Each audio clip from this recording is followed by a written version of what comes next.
This call is being recorded. Welcome to Management 331, Organization Design and Change. And I wanted to do a little introduction to the course. So we're going to be covering a summary of framing, metaphors, and assumptions to explain how we will be doing this course through the semester. So welcome everyone. That would be me up in the upper right corner. And I'll introduce myself. I'm Tiffany Galvin Green. I've been teaching with UMass since 2005. I used to be on faculty full time, but now I am just adjunct. I'm originally from Michigan, went to University of Michigan and Northwestern University, taught at several other institutions, and I have various experiences in organization, specifically business organizations, since I was 8 years old. So I worked in a family business, other small businesses, as well as large organizations, one of which I manage now currently full time. So I enjoy teaching this class, however, because in a lot of ways the content has been produced by myself and another full-time faculty at UMass, Linda Smersich. And we have worked hard to create the content of this course, and it's tried and true. Other students seem to enjoy it, so I hope you will too. So I've seen some of you have already started logging in and posting your introductions and your first responses in the past week, in the preview week, and that's great. We're already seeing great variation and interesting perspectives on the concept or the idea of organizations are, and that's the very point of this course. By that, the different ways in which you see or all think of organizations is valid, because you all come here with your own points of view, your own frames of reference, your own organization experiences. I really wanted to set the tone for this class by giving you a little bit of an introduction.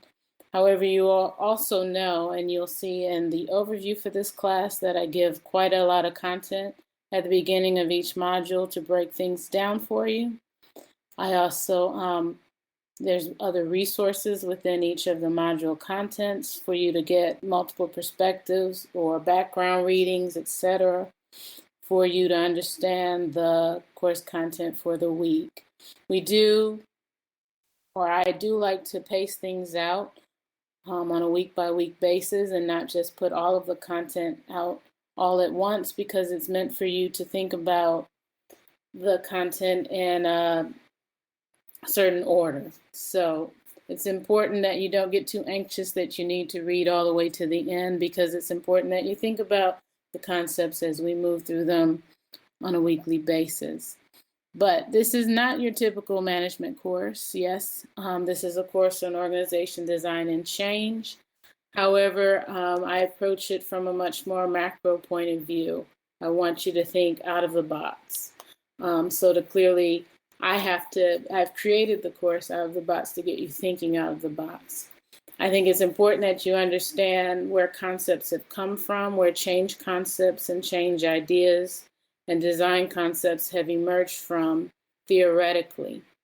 And in order for you to understand different theories, instead of sort of going through the theories in a much more mundane way, we base a lot of this course, or this course is based primarily on the text that started with Gareth Morgan in 1986 called Images of Organizations, but it has been updated since then and also expanded on by many others in various ways.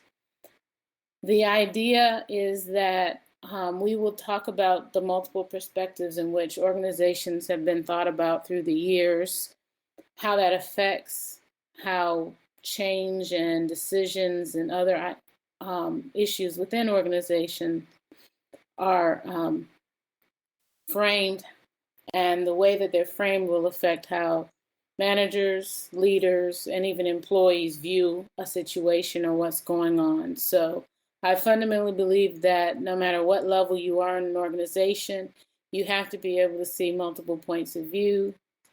You have to be able to think about organizations from multiple perspectives in order to be able to more fully assess the situation, interpret options, and ultimately make decisions. So, this course or this approach to organization design and change means that you must understand theory and perspectives from various points of view.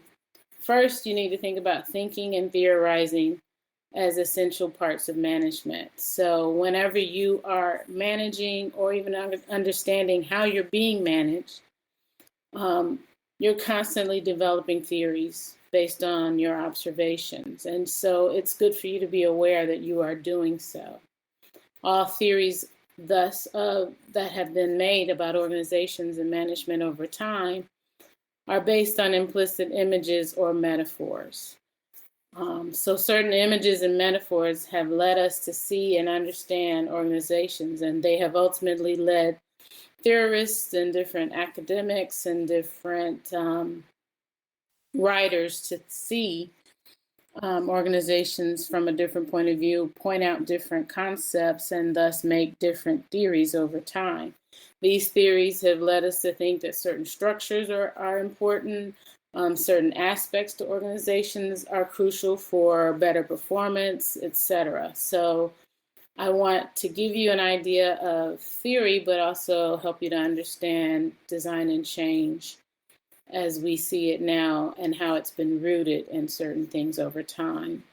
So the theory or the image or metaphor through which you observe a situation determines what you will observe. So any theory or perspective is capable of creating a certain perspective of how you see things, but it can be incomplete and potentially misleading. So I'll say a little bit more about that later. But there's no one theory in organizations that is, or no one theory in organizational theory and behavior research that is perfect or complete. And in this class, I try to give you that perspective so that you can have all of those tools in your toolkit moving forward. The challenge, as I see it, is that we explore different theories and images of seeing things so that we can broaden our understanding and understand why certain organizations are shaped in different ways and certain situations should be resolved in different ways. So I'm going to start off with a quick exercise that's a little bit easy. Let's think about this situation. It's hot and sticky in East Harlem. Tempers flared easily in the heat and humidity. It is the roughest time of the year in the city. A businessman had just turned off the lights in the store when a man who spoke with a strong accent appeared and demanded money. The owner hesitated, then opened a cash register. The contents of the cash register were scooped up, and the man sped away. A police officer was given details of the event very soon after it happened. Now, if you want to read this a little bit further or reread it a few times, pause the video, then start to play before you move on to the next slide. I want you to think about the next questions that I'm going to ask you and write down your answers to each question below. And you'll write down whether you think the statement's true, false, or it's unknown. 1, a man appeared after the owner had turned off his store lights. 2, the robber spoke with a strong accent. 3, it was summer when this incident occurred.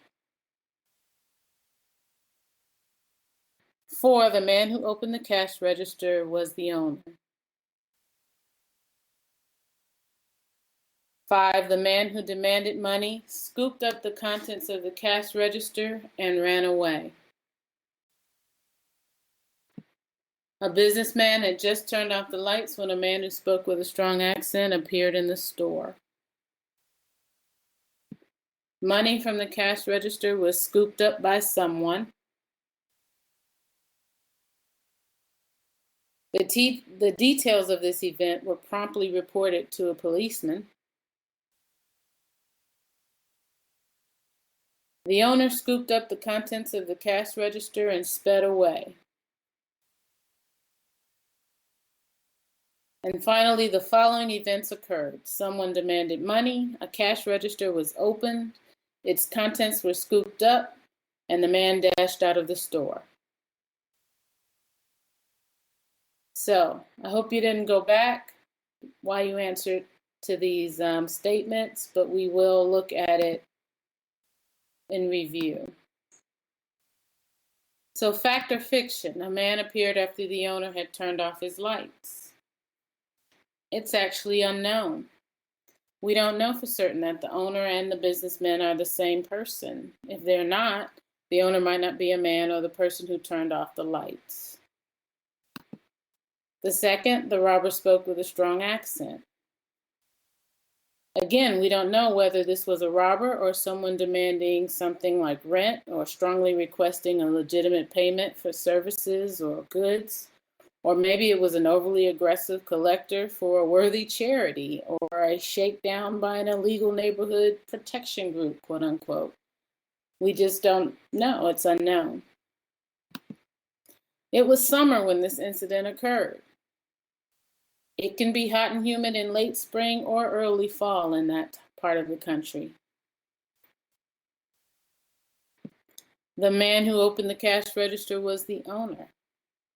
Again, we don't know whether the owner was a man. The man who demanded money scooped up the contents of the cash register and ran away. The owner could have been the one to scoop up the contents of the cash register.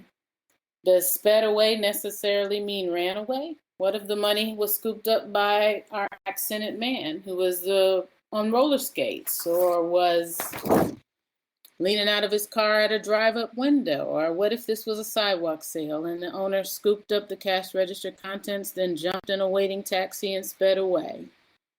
What if? A businessman had just turned off the lights when a man who spoke with a strong accent appeared in the store. Well, we don't know whether the man actually appeared in the store. He could have appeared at the door or at a window. It might be that he never entered the store at all. We know money from the cash register was scooped up by someone. Well, we know that the cash register had contents, but we don't know whether it was money. What if the cash register only had vouchers or coupons or receipts, or even possibly a hidden gun?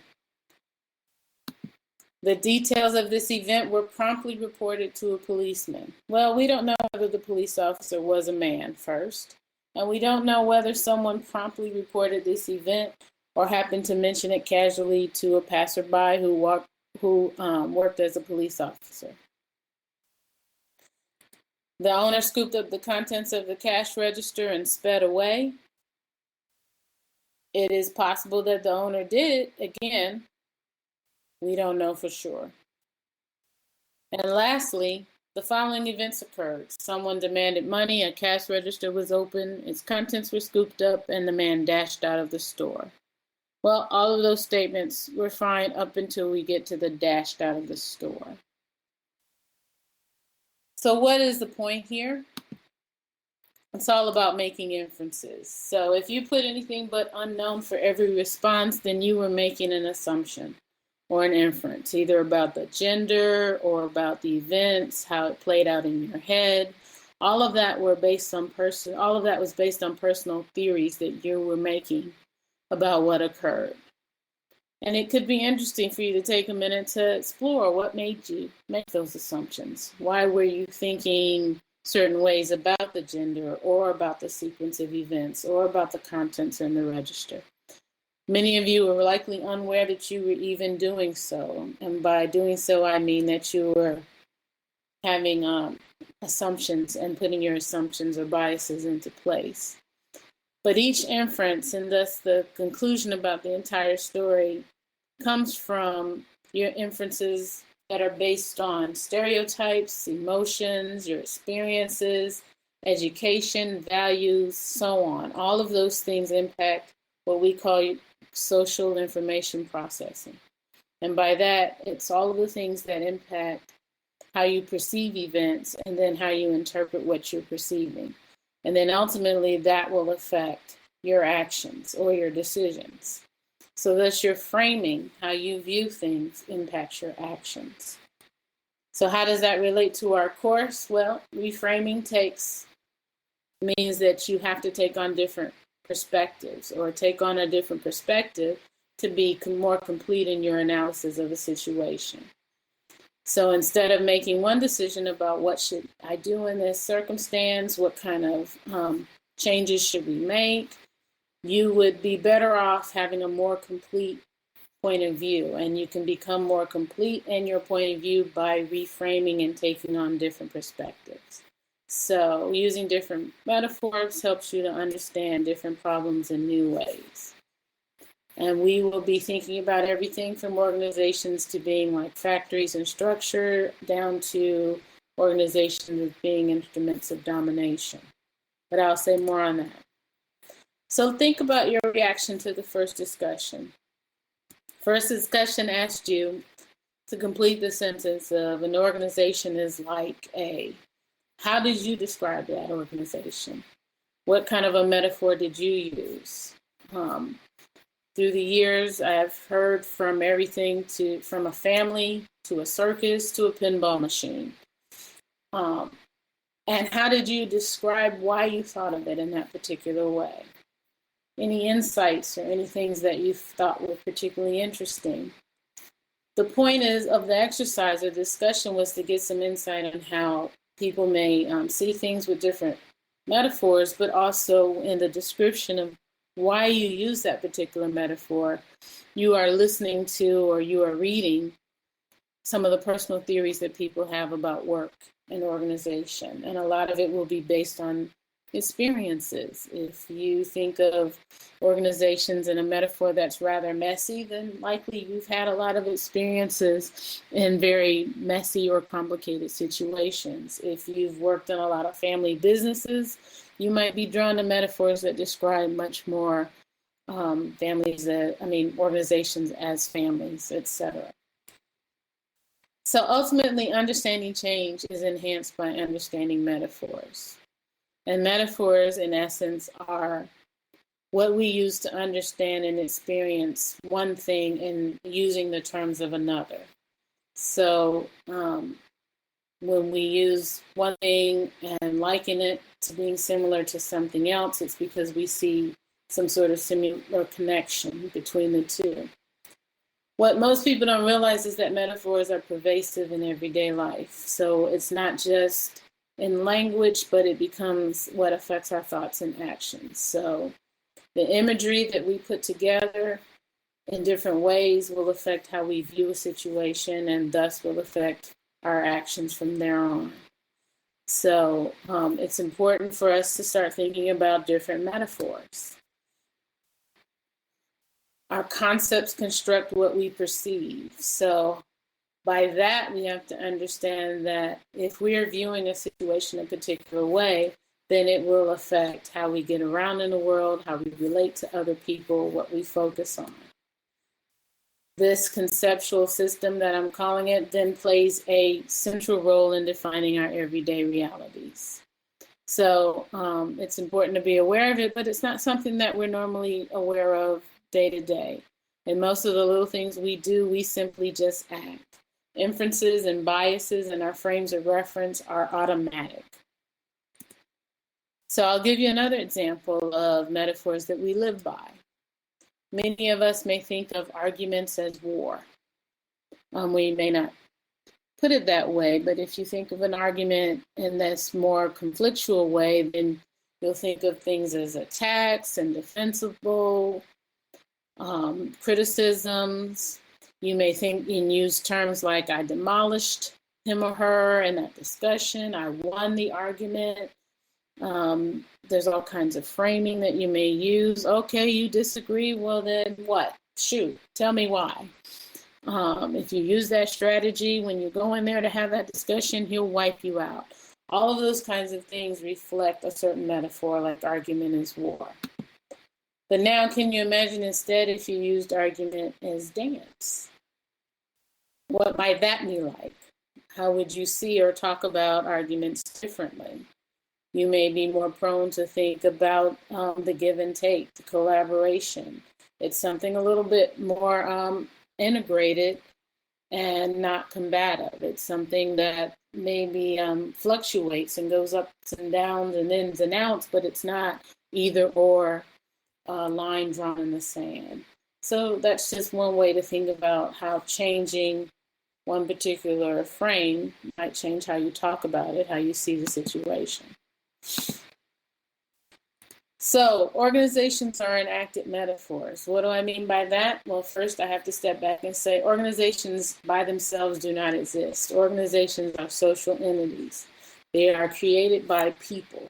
So since organizations are ultimately the people in them, not just the building that they may exist in, then that means that you have numerous people that are out there with different frames of reference, and organizations thus become expressions of the different frames of reference that managers may have or be using.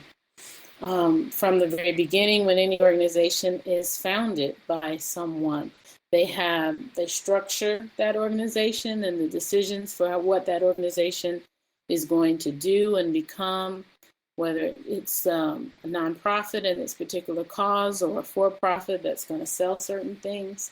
All of the decisions that are made are coming from a particular reference book, particular reference that the manager or the founder or leaders may have about how things should get done.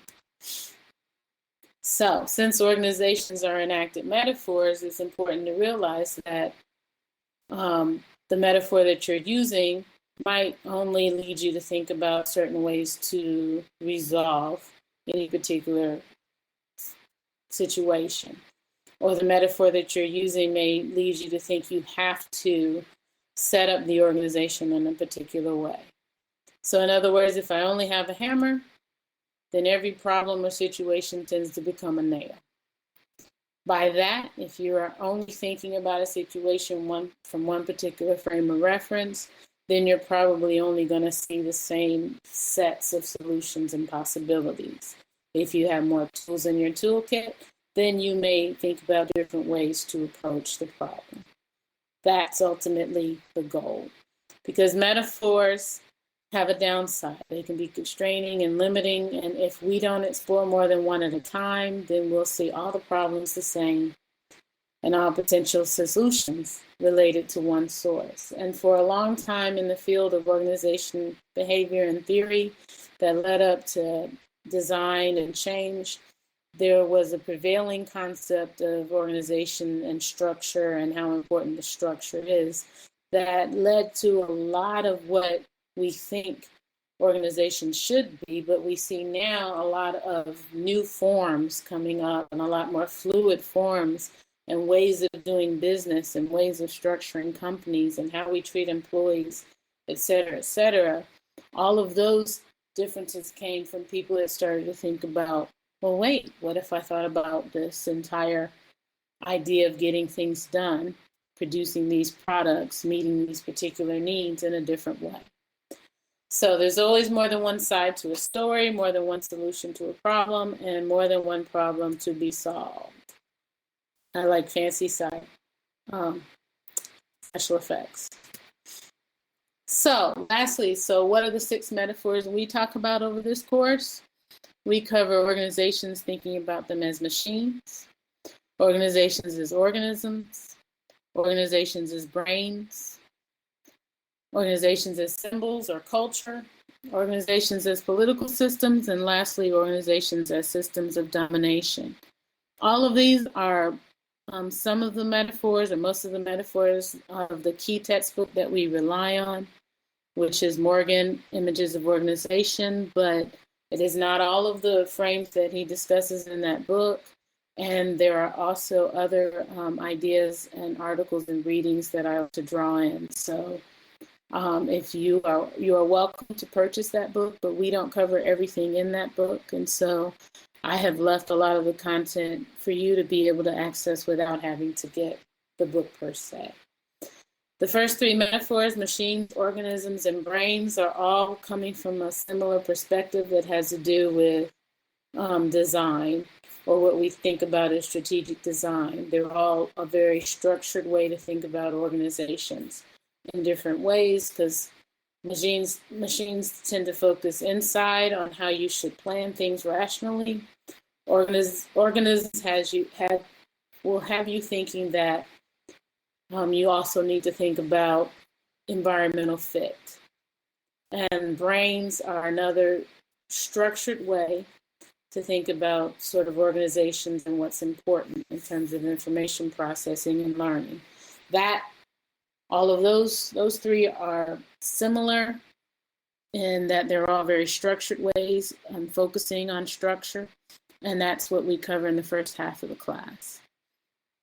The second half of the class, we move into different ways to focus on, well, what if we think about symbols and cultures and worlds of meaning, and that organizations are actually the people that are inside them and how they're interpreting things. And what does that lead us to think about and focus on? Organizations as political systems has us thinking more about power and influence, conflict, negotiation, the world or any organization as being a political arena. So we, again, will ask different questions if we're focusing on that metaphor. And lastly, organizations as systems of domination may think causes us to focus more on the dark side or the ugly face of organization. And a lot of that has come up, particularly in the past few decades, when we start to think about how workers are being exploited, how the environment is being exploited. A lot of the movements behind trying to come up with organizations that are anti-organizations and all about the people and trying to do things that for the good of the workers. That particular concept has also led us to see different types of organizations over time. So we're getting started. We're kicking off the semester, and I hope you will find this course to be as interesting as I've always thought it is, and many of your peers in the course that I've had in the course through the years have also found it to be quite enjoying. Now, just like we all have different metaphors that we carry and different frames of reference, you will find that you like some metaphors more than others. At the same time, you'll also find that you like some content more than others. So I'm asking you to keep your mind open. This class has been very thoughtfully constructed over the years. Some of the material is tried and true, and it's fundamental. I'm going to try to weave in a lot of current topics or examples, but a lot of what you need to understand what's going on currently is based in older theories and understanding the course of how we thought about organizations over time. So, read thoughtfully. Look at the material. Think about the main points that you need to get to understand the frame of reference or the metaphor. But this is not a course where you need to study and memorize every particular part of every particular metaphor that we cover. It's more important that you get some of the basic terms and that you can apply it. In an online course, there aren't tests that are asking you to, there aren't tests really, there are assignments and discussions and a couple of case analyses that end up being your midterm and your final, where you actually apply the concepts and think about answering a question from multiple metaphors or frames of reference.